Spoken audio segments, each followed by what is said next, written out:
നമസ്കാരം. Aroor vision news ചാനലിലേക്ക് സ്വാഗതം. മെയ് 25 ഞായറാഴ്ച ചമ്മനാട് ഭഗവതി ക്ഷേത്രത്തിൽ ലക്ഷാർച്ചനയും ലക്ഷദ്വീപ ജ്വലനവും നടത്തുന്നു. 3 പതിറ്റാണ്ടിൻ്റെ ഇടവേളയ്ക്ക് ശേഷമാണ് ലക്ഷദ്വീപ ജ്വലനം നടത്തുന്നത്. ഭക്തജനങ്ങളെ സാദരം ക്ഷണിക്കുകയാണ് ക്ഷേത്രം ഭാരവാഹികൾ. വാർത്തകൾ വിശദമായി. മെയ് 25 ഞായറാഴ്ച ചമ്മനാടമ്മയ്ക്ക് ലക്ഷാർച്ചനയും ലക്ഷദ്വീപ ജ്വലനവും നടത്തുന്നു. ചമ്മനാട് ഭഗവതിയുടെ സംപ്രീതിക്കായും ക്ഷേത്ര ചൈതന്യ വർധനവിനായും പഞ്ചഭൂതങ്ങളെയും തൃപ്തിപ്പെടുത്തി അഗ്നിശുദ്ധി വരുത്തി നടകുടുംബ സമൂഹങ്ങൾക്കും സർവൈശ്വര്യ സമ്പാദനത്തിനുമായി 2025 മെയ് 25 ഞായറാഴ്ച ലക്ഷാർച്ചനയും ലക്ഷദ്വീപവും സമർപ്പിക്കുവാൻ ഭക്തജനങ്ങളെ സാദരം ക്ഷണിക്കുകയാണ് ക്ഷേത്രം ഭാരവാഹികൾ.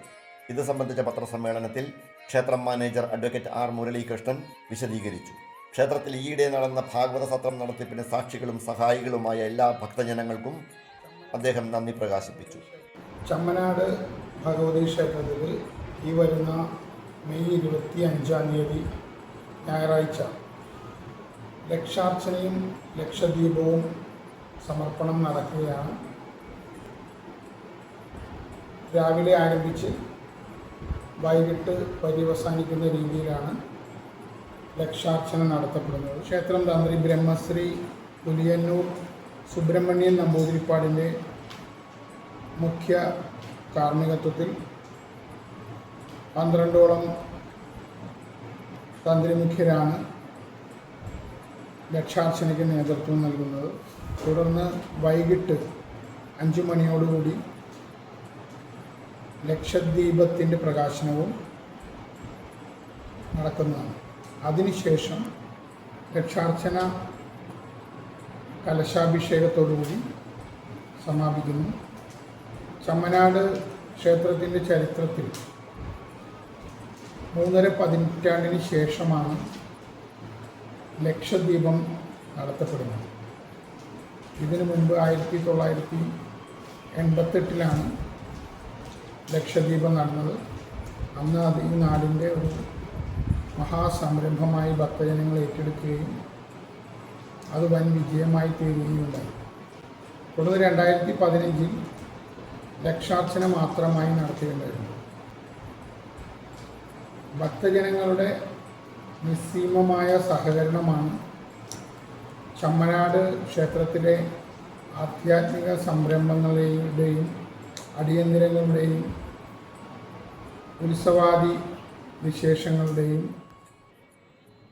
വിജയത്തിന് കാരണമാകുന്നു. 2024 ഡിസംബർ ജനുവരി മാസങ്ങളിൽ നടത്തപ്പെട്ട അഖില ഭാരത ശ്രീമദ് ഭാഗവത മഹാസത്രത്തിന് ഭക്തജനങ്ങൾ നൽകിയ സഹകരണങ്ങളെ ഞങ്ങൾ വളരെയധികം വിലമതിക്കുന്നു, നന്ദിയോടെ സ്മരിക്കുന്നു. ലക്ഷദ്വീപം സമർപ്പണവുമായിട്ട് ബന്ധപ്പെട്ട് 45ഓളം ദീപസ്തംഭങ്ങളാണ് നമ്മൾ ഒരുക്കിയിട്ടുള്ളത്. തുടർന്ന് 1,00,000-ലധികം ചിരാതുകൾ ഓരോ പവിലിയനുകളായി തെളിയിക്കുന്ന രീതിയിലാണ് സജ്ജമാക്കാൻ പോകുന്നത്.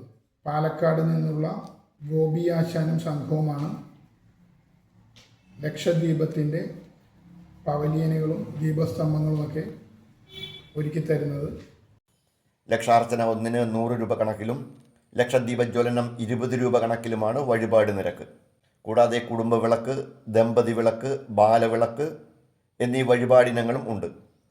പത്രസമ്മേളനത്തിൽ അഡ്വക്കേറ്റ് ആർ മുരളീകൃഷ്ണനെ കൂടാതെ ദേവസ്വം സെക്രട്ടറി ബി ശ്യാംകുമാർ, ക്ഷേത്രം ഭാരവാഹി രാജേഷ് കുമാർ എന്നിവർ പങ്കെടുത്തു. ആകെ 5 ലക്ഷം രൂപയാണ് ലക്ഷാർച്ചനയ്ക്കും ലക്ഷദ്വീപ ജ്വലനത്തിനും ചെലവ് പ്രതീക്ഷിക്കുന്നത്. പാലക്കാട് നിന്നാണ് ലക്ഷദ്വീപ ജ്വലനത്തിനായുള്ള 1,00,000-ൽ പരം മൺചിരാതുകൾ എത്തിച്ചേരുന്നത്.